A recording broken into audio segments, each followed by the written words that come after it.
Mark Sisson has finally joined the show. You are a bucket list interview for me, so I'm fucking super excited to have you here. It's great to be here, Kyle. Good to see you again, man. It's been a while. It has. It's been a while. We met last year at Paleo FX, I think at a Kettle and Fire dinner that John Duranda put together. Yeah. And finally got to connect. And you asked me why I hadn't had you on the damn show yet. Here we are. Like, well, when I first got on, you had I think Aubrey had just interviewed you out in Malibu. But that's right, yeah. We have so much to discuss today because you've been a huge impact on my life. The first time I went on Joe Rogan's, it was the episode after yours, and you were discussing Primal Endurance right as it had come out. Mm-hmm. And that book helped me get through my first and only 50K Ultra. And so we'll dive into that and some of the benefits of the concepts that you have in that book. And then, of course, that was my first foray into ketosis. So we'll get in the Keto Reset diet. But let's get a quick background on you. You were a marathon runner before, distance runner? Yeah, I mean, I was an obligatory distance runner. And by that, I mean, I wasn't very good at anything else. I was too small to play football, basketball, baseball, hockey. I grew up in Maine. And I sort of gravitated toward distance running, as I think a lot of kids did in those days. It was like the last thing that you could do if you wanted to play sports. I actually used running as a means of getting to and from school. So I could beat the bus home. And I wanted to get home, as soon as I could after school for whatever reason. So that mile and a half each way every day was sort of the foundation of what became an endurance running career. And certainly in those days, it was apparent that cardiovascular health was, an important part of being overall healthy. And I was really interested in fitness and health at a very early age. So as I read Ken Cooper's book on aerobics, and I found out that was what I was doing was good for your overall health and longevity. I was, you got points. The more distance you covered, the more points you got toward theoretically living a longer life, right? What's your mileage? Where's your mile? How many miles are you putting in this week? Yeah. So, and then, so a 50K would get you way up there, Kyle. That's sort of the conventional wisdom of the day. And I fueled it with carbohydrates, which is, again, what we thought we needed to do in order to put those miles in. That was the standard. Yeah. And through high school and college, I became a better and better runner. I became faster. I sort of grew into my speed and my endurance. And that kind of just transitioned into you wouldn't call it a professional career because no one made money in those days in endurance running. But in the heyday of running, which was the 70s, the mid 70s to the mid 80s, when really all the good American runners kind of came up and were stars on the world scene. I wasn't there, but I competed pretty well. And yet I was falling apart on the inside. I got sick from the overtraining. I got arthritis from the training and from the diet, from the highly inflammatory diet. I had irritable bowel syndrome. I had tendinitis all the time. I had colds and flu. I was just a wreck, and so that was sort of the first aha moment I had in this realm that I eventually moved into, which was how can I be strong and lean and fit without so much sacrifice and so much pain and trying to cram so many carbohydrates down my gullet? Is there a better way to do that? And that really informed the rest of my career, which was to identify these hidden genetic secrets that we all have that we can turn genes on that build muscle or make us faster or give us more endurance, turn off the genes that tend to store fat or make us diabetic. And that really led down this pathway, which for me became the Primal Blueprint, which was a template for living an optimal life. And by say optimal, I mean optimizing gene expression through diet and movement choices and sun exposure and play and, adequate sleep and all these things.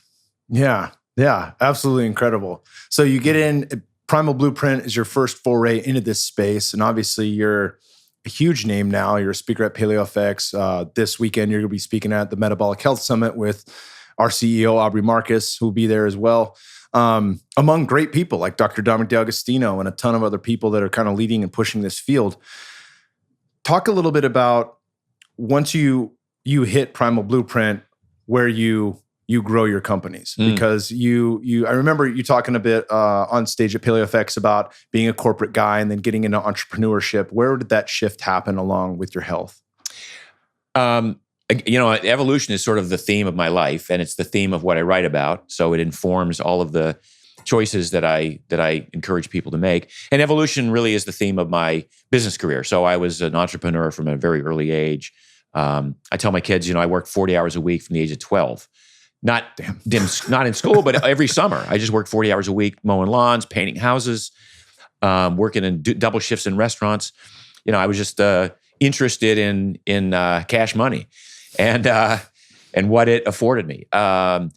Over the years, I've had lots of different entrepreneurial adventures, shall we say, and a lot of failures. That seems to be a theme also in social media today about all the business coaches out there. You have to fail, and then you have to learn from your failures in order to. And it's true, but damn, there's a point at which failure sucks. And you got maybe give up. But so with the Primal Blueprint, I started a blog in 2006, Mark's Daily Apple, and that grew a base for me. And that was in the early days of blogging. And from that base, I was able to disseminate this information on my daily writing. That morphed into a book, which was sort of an encapsulation of all the things I'd been writing about for the prior few years. The book was able to do very well on the basis of the platform that I built with Mark's Daily Apple. I knew from day one when I came up with the name, the Primal Blueprint, that it was going to be a brand that I wanted to expand on. And I, in addition to books, we did seminars, we did 3-day experiences called PrimalCon. I had a supplement company, which was, I'd started 23 years ago, which was doing very well. So I was making high-end supplements for athletes. But as I wrote more and more about food and the lifestyle choices that we make, I realized that food was really where sort of the sweet spot was, not just as a business idea, but also as a means of educating the public. In other words, having a consumer product that people would pick up if they've never heard of me or never heard of Primal or never heard of paleo or ancestral or keto, but they'd pick up a product and go, wow, there's real ingredients in here. I can pronounce them all. It looks like it's a clean label is the term we use now. And we make products that taste great. And so that has converted a lot of people who were maybe on the fence or didn't know whether they wanted to ever go low carb or keto or paleo or primal, but have bought the products and now they're into understanding more about how their body works and how their body responds to the ingredients that are in the foods that they're buying. And so there's this whole movement, this clean food movement that's kind of coming together right now. And I feel like that's really the greatest leverage that I could have exerted beyond just educating people was providing products that fulfilled that need. Yeah. And I thank you immensely for that because as you get into health and wellness, that's one of the common misnomers is that I'm going to sacrifice eating good food. I'm going to sacrifice eating tasty food rather to eat clean. And that's simply not the case because you've pretty much reformatted the condiment industry and salad dressings. And you've made these not only healthy, but fucking delicious, which is a huge deal, Thanks. Well, it's interesting that, if you go back and you look at the history of food in this country, and there's been a lot of, big food has obviously gotten a bad rap for trying to make crunchy, salty, fatty, sweet, cheap products. But we identified that there are a lot of people who would really like to put things on their food that make it tasty. When you get rid of the crap, when you get rid of the sugar, the added sugars, the sweeteners, the pies, cakes, candies, cookies, the crackers, and a lot of the gluten in some cases, when you get rid of the industrial seed oil, so all the processed foods that have corn oil or canola or soybean oil, when you start cleaning up the protein sources and get rid of some of the sketchy protein sources, you're not left with a huge list of foods that you could sort of use as the centerpiece of your diet, right? You got beef, pork, lamb, chicken, turkey, maybe, a couple kinds of fish, 17 vegetables that you're going to eat over the course of the next year, maybe some starchy tubers. That's it. That could sound little daunting to a lot of people and certainly lend itself toward a boring way of eating. How you prepare these is what makes the difference. The sauces, the dressings, the toppings, the herbs, the spices, the methods of preparation. That's what gives variety and excitement to a clean eating diet. And that was what was missing. You couldn't buy anything off the shelf that you could use with reckless abandon on your salad or on or on your steak or on your chicken, or even organic ketchup was loaded with organic cane sugar. Right? Yeah, crazy, right? Yeah, so loaded. So our first product was this mayonnaise made with avocado oil, and it was pretty pricey. It was $9.95 for a 12-ounce jar, and I'm like crossing my fingers, like, are we going to sell any of this? And we made 12,000 jars in our first batch, and we sold out in like 2 weeks. That was clear information to me. That was like, there's a public out there that's been wanting there's a demand. There's demand for this, and no one's fulfilled it yet. And I think in the case of big food, they're just afraid to take that giant a step to offering products in a category that they played for 50 years that are now 3 times as expensive as what people are used to buying. Now, we've brought the prices down, and the disparity has closed down. And now we have a line we have 13 salad dressings. We have 3 flavors, now 4 flavors of mayonnaise. We've got barbecue sauces, all unsweetened, organic, taste great. So we check off. There's 3 boxes you have to check off. Organic, unsweetened, and taste great. And taste great actually is the first one, right? I used to say there's 2 criteria to every product we make. Number 1 has to taste great. Number 2 has to have clean ingredients. And then I thought, you know what? That's doing a disservice to our company. It's going to be 1A and 1B. So number 1 has to taste great. Number 1A, and then number 1AB is, 1B has to be, it has to have clean ingredients. Yeah, and we've had such a blast coming up with new products that fit the old model. So we identify products that people would like to be using, but are afraid to be using because of the sketchy ingredients that have been used historically in those. Hell yeah. Well, we jumped into the foods, and we'll circle back to that. Obviously, you guys have just sold the company, and there's big news there. But let's talk about Primal Endurance. And, as I had mentioned earlier, I ran a 50K Ultra. It was the only one that I've ever done. That book had just come out, and I devoured it. And I really used that as a template for my training leading up to it, because I was 238 pounds and muscular, but quite a bit oversized. That's a good-sized boy to be running a 50K. For that ultra community. I remember people had asked my wife who was running with me, they were like, did you see that bodybuilder running without the camelback? And I was like, I'm not a bodybuilder. I look like a pencil compared to a bodybuilder, but compared to them, for sure. Of course, yeah. But really was this concept that less is more. You don't need to pound the pavement. You don't need to beat the shit out of your body. You can get a lot from doing high intensity intervals and really bulletproofing your body. And I hate that term for many reasons, but doing the things necessary that will prevent injury and make you stronger, pay dividends in something where you have repetitive stress like running. Right. And, as my wife joked, I think the furthest I ran and leading up to that, I had done some half marathons before, but in the 10 weeks leading up to that race, the furthest I ran was a 10K. So that's crazy, man. That's it. That's good stuff. That was it. And I had sprints. I would do depth jumps, out of super training with Verkhochansky and just, really a lot of jump rope, a lot of mobility work from Kelly Starrett, and didn't have a single injury in that race. Well, look, at the end of the day, the reason we train theoretically is to get better, is to improve performance. And a lot of people lose sight of that because they're training every day thinking the reason I train is to train. The reason I'm a terrible athlete if I don't train hard every day. What kind of athlete am I if I can't get up and do it again? Especially in the endurance world. That was my driver for way too long, was every day, got to get out there and leave it all on the pavement. And it cost me my running career. I had to quit pretty early at the peak of my ability. And yet I stayed. I couldn't run anymore at the level of at a national class level. So I transitioned over to triathlon because I could ride a bike. And I'd like to say I could swim. I could survive through the water. And then, that was just chasing that endorphin high again, which is not necessarily a good thing. But I still felt compelled to train hard every day.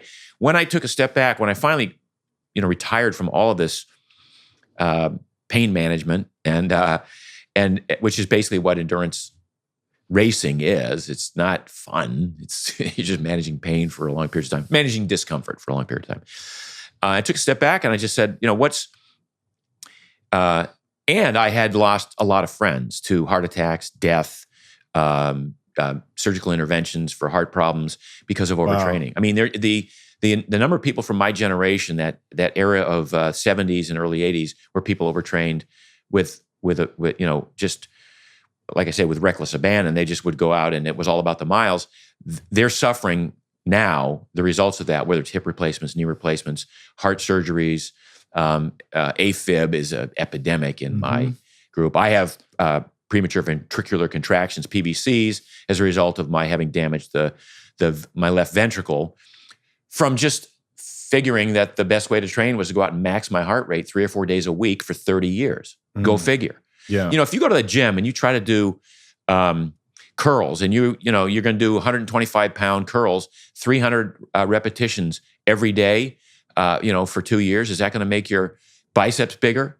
They're going to get frayed. They're going to get shot. You'll get all sorts of injuries. And yet we think we can do the same thing to the heart. Go out and just max it out every single day.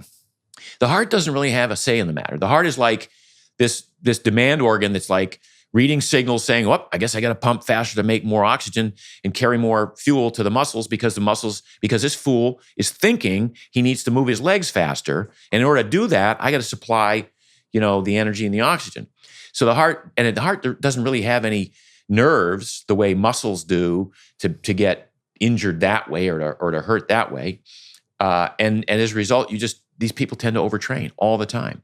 And so we identified with Primal Endurance that there's this no man's land, this area that people train in where it's not slow enough to be generating a good fat-burning aerobic engine, and it's not fast enough to be actually creating any sustained power over time. And all it's doing is beating you up every single day. And that's what runners do, and that's what cyclists do, and that's what triathletes do, to a fault. It's called the black hole of training. It's called the no man's land. I mean, now it's been identified by lots of scientists as sort of antithetical to what you're after. You want to get better. You don't want to just get hammered and get beat up. So the book, The Primal Endurance, was my offering to all those people who said, hey, Mark, I know what you're saying about this training, but really, I still want to do a marathon, or I still want to do an ultra, or I still want to do an Ironman or any kind of triathlon. Can you help me? Can you give me a way to do it that doesn't beat me up, that doesn't tear me down, but that actually supports my health along the way and makes the process more enjoyable versus waking up every morning and going, oh, geez, I got to do it again, right? So that was really the impetus behind Primal Endurance. And it's, it's just sort of the greatest hits of all that research put together in a way that identifies, first of all, that the primary source of fuel from any endurance activity ought to be fat. You ought to be getting 85, 90% of your fuel from either your stored body fat or the fat that you're consuming during the event. And people would say, well, what about those runners that have 8 or 9% body fat? They don't have much fat. And the answer is, yeah, they do. If you weigh 120 pounds and 8% of you is fat, that's 10 pounds of fat. That's at 3,500 calories per pound. That's 35,000 calories at 100 miles, or 100 calories per mile. That's 350 miles you could walk without having to eat. So there's plenty of this energy available on just about everybody. And yet we don't really tap into it. We don't, primarily because in the old days, again, we used to think it was all about manipulating glycogen in the muscles. And to the extent that you wanted to burn fat, but you could never really get there if you kept cramming more glucose down your gullet every 15 minutes with a gel pack or Gatorade or whatever. Whatever bullshit. Whatever the bullshit for sale. Yeah. So I think that the paradigm's changed quite a bit in endurance training. A lot of the top guys are now training using that sort of primal endurance model, which is being smart about when they go hard, doing a lot more work in the weight room, doing a lot more mobility work, and then absolutely cleaning up their diets. They're reshaping their metabolism. They're literally creating metabolic flexibility to be able to tap into those fat stores and tap into that ketone production that actually runs the brain much more efficiently during a long event than if you're dependent on glucose. Yeah, we touched on a few things here that are really important, I think. one thing that blew me away was this concept that you can lift weights, and if you do it appropriately, it's going to benefit you in endurance sports. And that was really fresh to me, because I thought, hey, I just retired from the UFC and I don't mind like devoting myself to this and I'll get strong later. But it was like, oh, I can continue to lift weights if I do it in the correct manner, and it's actually going to benefit me, which it did. So I forget the name. It was the Maffetone method. Can you break that down? That type of training style? So MAF, that's the sort of this maximum aerobic function that has more to do with the aerobic capacity and developing mitochondrial biogenesis, building more mitochondria as a result of the demand you're putting on your system, but not going into that glucose glycogen phase of training. So that whole concept was based on 180 minus your age. That's the zone 2 stuff. Okay. Okay. The other thing, MSP, maximum sustained power. There we go. That was that's a concept that has really been developed by my friend Jacques Devore. And the idea is every athletic event requires power. So if you're a power lifter and you're doing, one repetition, it's all out and it's going to take 4 seconds or whatever. If you're a 100-meter runner, it's going to take 9 point whatever seconds. If you're a quarter miler, it's going to take 45 seconds.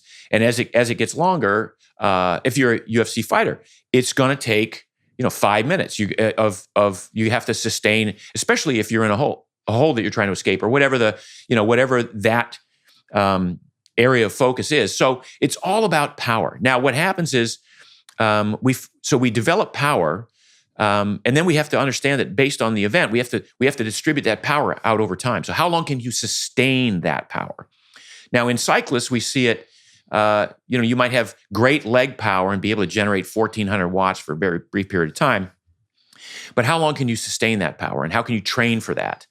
And you can't really train for it just going out and riding hills. So in the old paradigm of cycling, you would, if you could go up the first hill at 100% of your maximum power, and then down, and then go up the next hill at 95 and up the next hill at 90, maybe that was better than somebody who go 100, 92, and 87% of max. But what if you could train to go 100, 100, 100 and sustain that power over time, over these hills? How do you do that? Well, you do it by building muscle that is adapted to that particular type of activity. Now, you could say, well, I can go out and do, again, lots of intervals on the bike, but that's, now you're tapping into other systems. If you want to just truly develop real raw power and sustain power over time, there are protocols that you can do. Like you could do 80% of your max, whatever it is, on a hex bar deadlift, and do it, do 2 repetitions every 10 seconds. And then stop, and then do 2 repetitions. So instead of doing, maybe 5 reps and stop and wait 5 minutes and come back and do it again, you do this as long as you can do it. Or it might be a weighted jump, that's based on whatever your max is. If you can start doing these more at 80% of your max, and then extend the time, so you're giving yourself a longer rest between repetitions, but you're stringing them together without a rest between the sets. Mm-hmm. And over time, Jacques has seen athletes, go from like, a 180 hex bar deadlift, which, isn't that impressive, right? To anybody. Isn't good for a runner, but maybe? No, but for a cyclist, it's like, and being able to do 1 of those or 2 of those, to being able to do, 8 minutes of 2 repetitions every 10 or 15 seconds.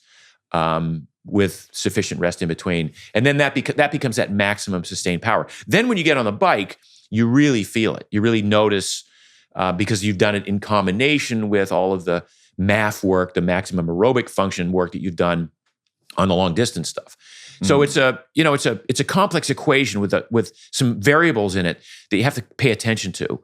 And it's better if you pay attention to all these variables than just pick one out and say, I'm just going to do the weights, but I'm not going to do the low end training, or I'm just going to do the training and the weights, but I'm not going to do the diet. You really, it works best if you put them all together.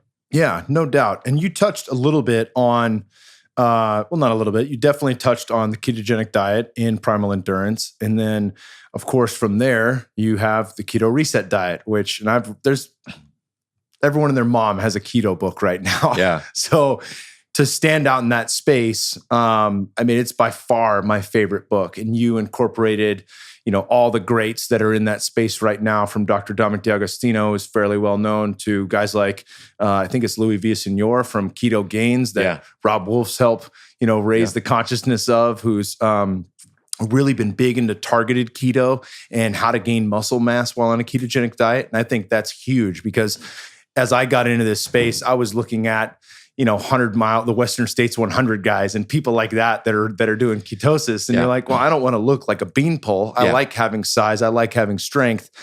How do I manage the two of those? And I think your book really pieces together a lot of the newer concepts that have come out around ketosis. How has it impacted your life? And what are some of the key takeaways from that book you want people to know about? So, I was the primal guy for 15 years, and I've always maintained my muscle mass, and I've maintained my energy levels, and I slept well, and I've had a great life living primally. So it's like, why, if it's not broken, why try and fix it? But about 4 or 5 years ago, I started reading about people who were keto. Peter Attia was a good example of that. Sammy Inkinen, who's a friend of mine, another great outlier who just decided he was going to try this keto thing and train under that premise. And I've been chasing performance my whole life, and I'm willing to experiment. So I thought, well, I'll try a keto program myself for a couple of months and see what happens. And lo and behold, I lost a little bit more body fat. I was able to maintain muscle. I would say I could even put some on. I slept better, which was interesting to me. I had more, a little bit more mental clarity, although some of these things are really nuanced. You want to look for them. A little bit of a decrease in inflammation. I thought, well, okay, there's another level of magnitude. We call it next level shit at Primal Blueprint. It's like, what's next level for us?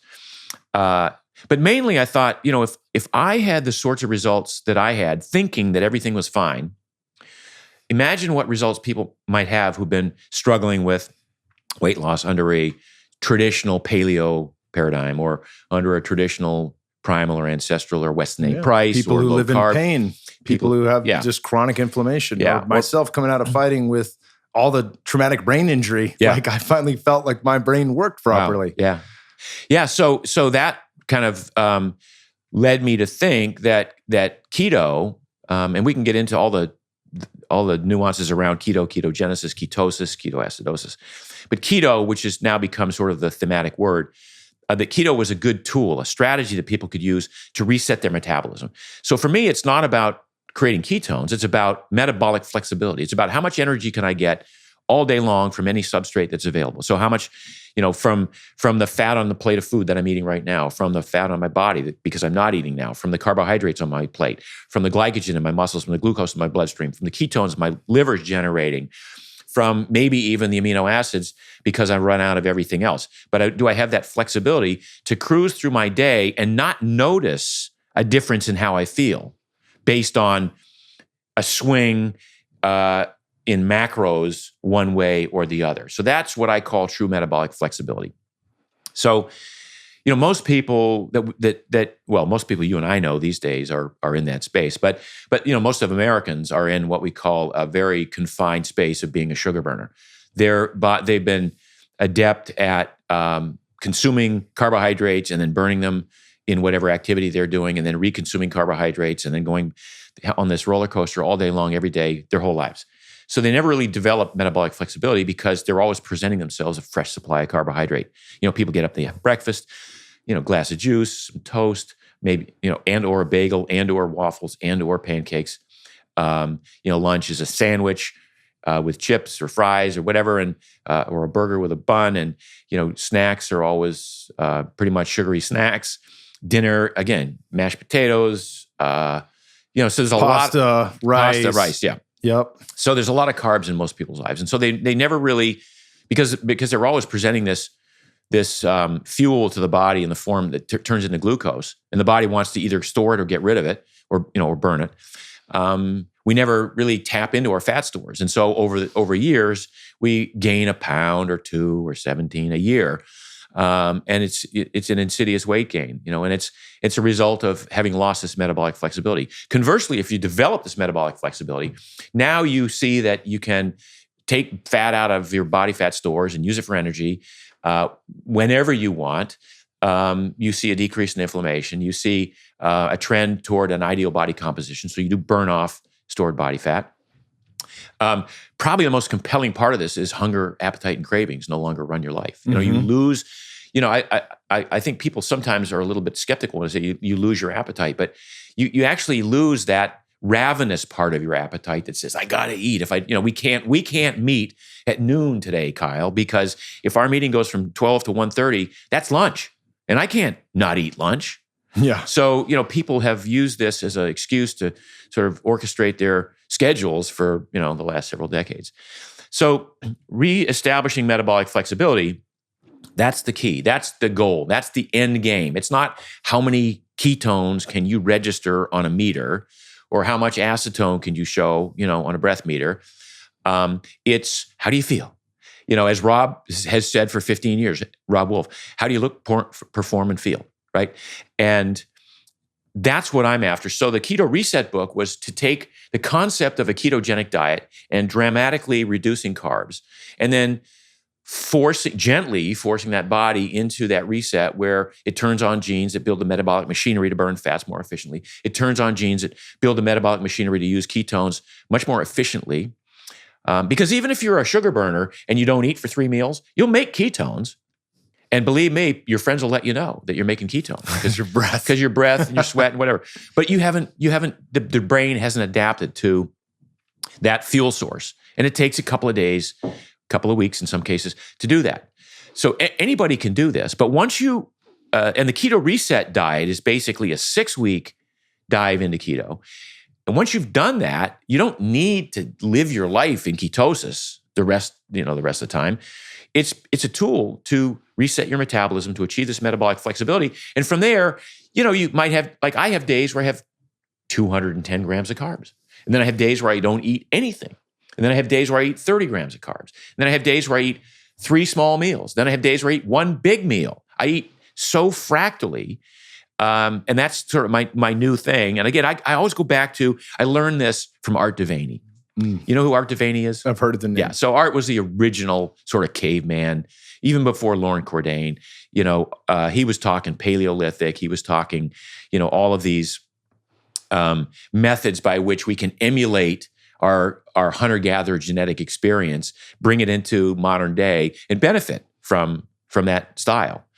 He got sort of put down by people who were envisioning, cavemen in pinstripe suits and camping out in your backyard and hunting your neighbor's pets for food. And, it's like, there are ways in which we can adopt some of these strategies. And so this idea of fractal eating, not having 3 square meals a day, but sort of mixing and matching when you eat and how much you eat and the macros within the meals.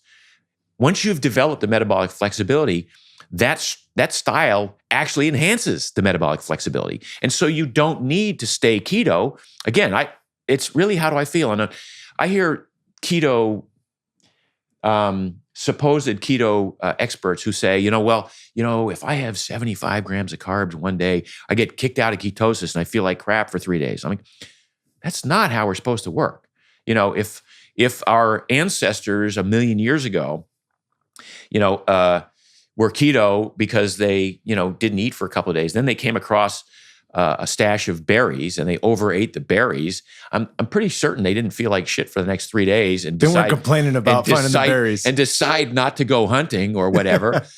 So I'm really sluggish from this carb coma. Yeah, exactly. Natural fruit that I just found. Yeah. So anyway, so that's the new theme has even since the Keto Reset diet has been used that as a strategy to achieve metabolic flexibility. And that's really what I think is my wish for everyone who follows me and listens to me. That's beautiful because, and it's something that stuck out to me because, I listen to a lot of people in this space, and there are, as with anything in life, like vegans, there's a lot of dogmatic approaches to how this is portrayed. And I've heard many top level people in the keto space say this is a diet most people should do for the rest of their life. Yeah. And I think that's total bullshit. Yeah. Right. But similar to Art Devaney and what you're talking about, like what can we extract from our ancestors and the way they lived that we can remodel? Well, if you think prior to refrigeration and prior to shipping containers, bringing in boatloads of bananas from Panama and berries from Mexico in the wintertime, right? There's a large population on the earth that didn't have access to carbohydrates every single winter. So picking times in the year, and it doesn't always have to match wintertime. I think there's research from Dr. Sachin Panda that we do better with carbohydrates in the summer. Most people do, blood sugar wise and things of that nature. But if we just chose to do a 6-week reset every wintertime, I think that would solve a lot of the issues with people. And, just to touch again, like on the way that you eat right now, it's very similar to the way my wife and I eat. And I would say we're keto 90% of the time. And then, like last night we had a ton of roasted beets with goat cheese, and I blew into a acetone breath meter. They got one of these new little jobs that's Bluetooth to the phone, and I was still in ketosis. So it's like, it's not an issue. Yeah. And we're obviously active enough, but, that also leads to sustainability because if you try to stay in ketosis for too long and you start to feel like, I can't eat that thing, or I'm missing out on life because my friends are ordering pasta and I'm stuck eating a burger on top of lettuce. That's not going to last long for you. It might last 6 months initially, but it's a very hard thing to keep a hold of. When you allow yourself room to say, all right, you know what? I haven't eaten carbs in a while. I'm going to have carbs. Or I worked out really hard today. I can afford to eat some really clean carbs. Maybe I'll throw some berries into some keto pudding or something tonight for dinner, and that's okay. Yeah. Look, the idea that we're engaging in this process of restriction to establish metabolic flexibility, there's a fair amount of discipline involved in that, and I'd suggest people try that. But at the end of the day, I'm doing this because I want a better life. The theme to my company is Live Awesome. So Primal Blueprint, Live Awesome, that's been our theme. How do we get the greatest amount of enjoyment, satisfaction, contentment, pleasure, fulfillment, whatever you want to call it, from every possible moment? That includes when you're eating, pal. So when we get to, the end of the day and we're like, I can't have this, I can't have that, my friends are having this, I'm like, why would you even go there? You want to enjoy your life. There's no reason that you can't be keto and have 3 bites of that cheesecake, not 33 maybe, and maybe 33, because I'm not going to judge. But to say I can't do, whatever, we're here to enjoy life. That's really what we've been given this time on earth. And, I think, for a higher purpose, if we want to serve and enrich other people's lives, that's what I want to do. But I also want to be a little hedonistic in the process, right? I want to, enjoy sunshine. I want to enjoy good health. I want to enjoy great sex. I want to enjoy great food. I mean, all these things they're like my Darwin given right, right? So the idea behind metabolic flexibility is just that. It's like I'm setting you up so you can have some of this stuff once in a while. My wife and I have a restaurant that we go to in Miami Beach, and every once in a while we go and we get the pasta dish. Ooh. And it is like you looked around the room first. It is unbelievable. And yet I know my limitations. So we get it. It's got a really creamy, truffle-based kind of Alfredo sauce on it, and we do the gluten-free penne. But it's so damn good. Now I could say, look, I'm the paleo guy, I'm the keto guy. No, I can't have that. Why? I mean, I want to enjoy my life, and so we go. They have a big piece of salmon, and they have this, and we split it down the middle, and we each have half. And it's great. And we do sort of stumble home like, oh my God, that was, but not in a bad way. It was like, that was so good. And, we're not going to do it every day. Mm-hmm. We're just going to do, as we see appropriate. given our desire to enjoy the most of life possible. So, if you have like you're at a birthday party and somebody's got a great piece of triple chocolate cake, are you going to say, no, I'm keto? I mean, if you're deep in keto, God bless you, go for it. But if you've developed this metabolic flexibility, say, yeah, I'll have a couple of bites of that, sure. Yeah, your weight's on point, your inflammation's down, you're feeling good in life, yeah. You train that day, why not? And if you know where your limits are, like it's easy. Look, we're wired to eat sweets, right? That's part of this. The beauty of how this all works is we're wired to overeat, particularly sweet things, because we have this amazing system that takes all that excess energy and converts it into stored energy on our body fat. So instead of having to carry 5-gallon cans of gasoline around with us everywhere we go, we have this amazing ability to intentionally overeat. That's the wiring. Convert it to stored energy in the form of fat. Deposit it conveniently in the easiest places for a bipedal organism to carry that, right over the hips and waist and ass and top of the thighs. It's such an elegant design, right? Problem is, most of us are really good at that and then not so good at actually combusting that fuel when it's required. So where was I going with that? Anyway, this idea of, we can have a little bit of, if you know your limitations and you know what you can get away with, then I say go for it.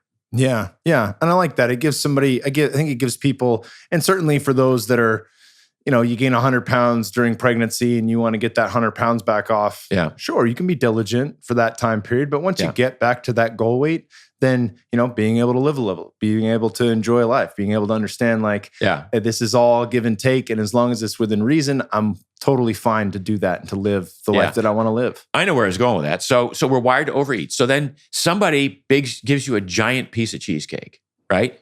And you go, oh, well, that must be what they think is a serving. I guess I get to eat the whole thing because it's a serving. And somebody else gives you a little sliver of that cheesecake. Well, I guess that's what they think is a serving. Who's to say that 3 or 4 bites out of that isn't a serving? It is. You don't have to finish the whole thing. And, but your brain is wired to finish the whole thing, which is why so many people are like, well, they gave me permission. That's what they think is a side. Like if you go to Cheesecake Factory or Duke's or something like that, and they give you a quarter of a cake. Or claim jumpers. Yeah. It's fucking 6-pound dessert. Yeah. And people finish it, Yeah. Because, I only had one serving. So anyway, so it's interesting how we see what we can get away with, and just to understand where that line is for a lot of people, because we do tend to see what we can get away with, and there are a lot of people who would be well served by doing a keto reset or training a different way, but because what they've done up to now hasn't manifested itself yet in gross overweight or horrendous pain, then they're not compelled to make a switch because it's like, I'm already getting away with it. I look fine. I got a 6-pack. Yeah. Not worried about that shit. Exactly. Or I got a 2-pack or I have a 4-pack or whatever. Yeah.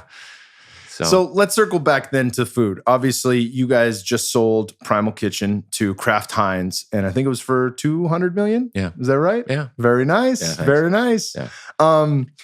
And the good news is, a lot of people, I'll just fucking elephant in the room is, oh, you guys sold out to the big company and the big company is going to change it and we're going to end up having a shittier version of that. And that's completely not the case. I think that's the knee-jerk reaction that a lot of people in the organic food industry want to believe, but it's not quite the case anymore. And we see giant companies all the time buying up smaller companies that are coming up that have a niche market that have done a very good job for themselves. And oftentimes they leave those companies the same. Yeah. So talk a bit about that transition and how they've wanted to keep your company the way that it is. Look, the senior management at Kraft Heinz don't have 50 years experience in food. They're business people. They're really good business people. I've gotten to know them very well. And they identified that we were stealing market share in all the categories that we were in from some of their iconic brands over the years. And the reason we were stealing market share is because we're appealing to a customer who is looking for a clean label.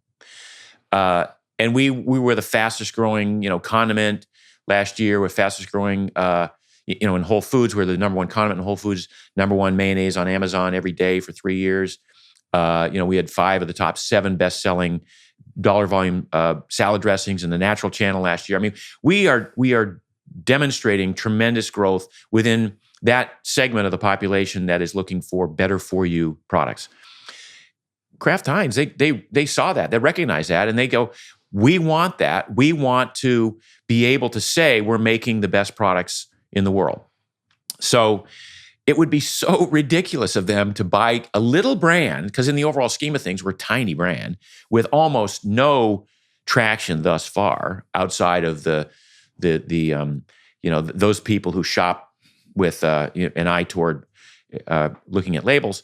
Why would they take a tiny brand and then mess with it and then dilute it and destroy it? It makes no sense. So people who have that sort of knee-jerk reaction, it's like, okay, I guess we'll have to show you. So when Kraft Heinz bought us, they basically said, look, we're not going to touch you for at least a year, probably 2 years. So I stay on for 2 years. I get to say what's in every product. I help design every product. My name and likeness are on the label in perpetuity. So it's like going to be me for the future. This is my legacy. I'm not going to let that get screwed up. Every employee stayed. There were, no employees were fired. Not only that, they were like, please stay on. Kraft is saying, please have your guys stay on because we love what you're doing. We want to watch what you're doing. We want to learn from what you're doing. So we keep our offices in Oxnard. We're actually owned by Springboard, which is their investment branch, their investment arm. So that's really the connection there. Okay. And it's been a month and it's been great. We get along fabulously with all of their, all the people on the Kraft Heinz side. We're having a blast, continuing to do what we do. Sales are growing. We just had a big product innovation meeting last week in Chicago, and the number of things that we have in the pipeline that are going to be just blow your mind about how cool they're going to be. Very excited. So we have a real strategy for the next 2 years. Awesome. That's very exciting. So you're obviously going to stay on for the next 2 years and continue to help that flower into everything it can be with the power of a giant company like Kraft Heinz behind you. Yeah. What else do you have going on in your life? Are you working on a new book? Are you coaching people? So I'm always working on a new book. So I have one coming out at the end of 2019. It's a extension of this sort of ketogenic. It's called Keto Longevity now, but we might adopt a different title because we're looking at how we speak to that group of people who is looking for not just living longer but living better, right? And we have the Primal Health Coach Institute, and that's something I started 4.5 years ago. This is my opportunity to take what I know and all of the sort of intellectual property that I've gathered in here over the past 3 decades, and create a program where people can learn to become coaches, primal health coaches. So it's a certification program. It's an online learning experience. So you register. The entire course is online. We've had over 3,000 people go through the course now. People love it. We have doctors. We've had dentists, periodontists, nurses' assistants, in addition to personal trainers, in addition to women in their 60s who just wanted something interesting and new to do and wanted to make a difference in the world. It's an amazing opportunity for people who are interested in really doing a deep dive into primal, paleo, ancestral, and even keto, and then take that information and be able to work one-on-one with people or work in a corporate health setting or work in a physician's office. I mean, one of the biggest frustrations I have with medicine today is doctors just have no time. They sort of identify the problem too late, and then they find Band-Aid solutions for it. When the real issue here is how do we prevent these problems in the first place? Or once we have these problems, how do we address them without having to go down that drug route, right? So this is a chance for people to sort of get in between the physician's sort of dire warnings about you need to eat better and you need to exercise more. And we can't tell you how. We don't have time. I don't have time. I got to tell 7 you minutes. Yeah. Here's a prescription. Yeah. Go get it exactly. filled. Yeah. So we just felt that there was a really great opportunity here for people to fill that void and to start working one-on-one, and to be able to go into someone's house and do a pantry purge and clean out their pantry and get rid of all the crap, and then go shopping with them and fill the pantry or fill the refrigerator up with stuff that really, they can eat as much as they want whenever they want. Go to the gym and sort of observe a workout or create a workout. All these things. Go to a restaurant and show how you can order off of any menu and actually not be sabotaging, your goals or your plans. It's real life stuff, and it's been very gratifying to see all these coaches, these primal health coaches, come to some events. There'll be probably 150 or 200 of them at PaleoFX this year. Very cool. In fact, we're having a master class at PaleoFX. So once or twice a year, I have a 3-day master class where I lead along with Christine Hassler, who's our coach's coach. We do 3 intensive days of advanced coaching techniques, business building techniques, because we want people to actually make a living doing this. Yeah, so it's been a lot of fun, and I'm going to be able to spend a little bit more time now with that particular endeavor. Very cool. Yeah. And Christine Hassler is a friend of ours. Obviously, she's been a guest on Aubrey's show a number of times. Good friend. But that's awesome. It's so awesome to finally get to sit down and connect with you. Is there anything else you want to let people know about coming their way? Or I think it's just so much stuff going on. If marksdailyapple.com is the blog. It's still the original, the OG blog there. And the Primal Blueprint is my first book, Keto Reset Diet, again, available wherever books are sold.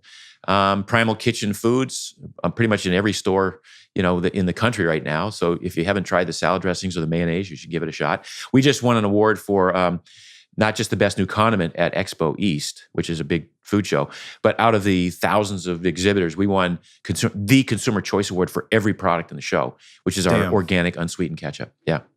Have you tried it? Yes. Yeah. Okay. Our son loves it. Yeah, he's 3.5. Yeah, he totally digs it. We made it for you and your son. Yeah. Phenomenal. Yeah, cool. Well, it's been excellent having you on, brother, and we'll run it back here in the future. Appreciate it.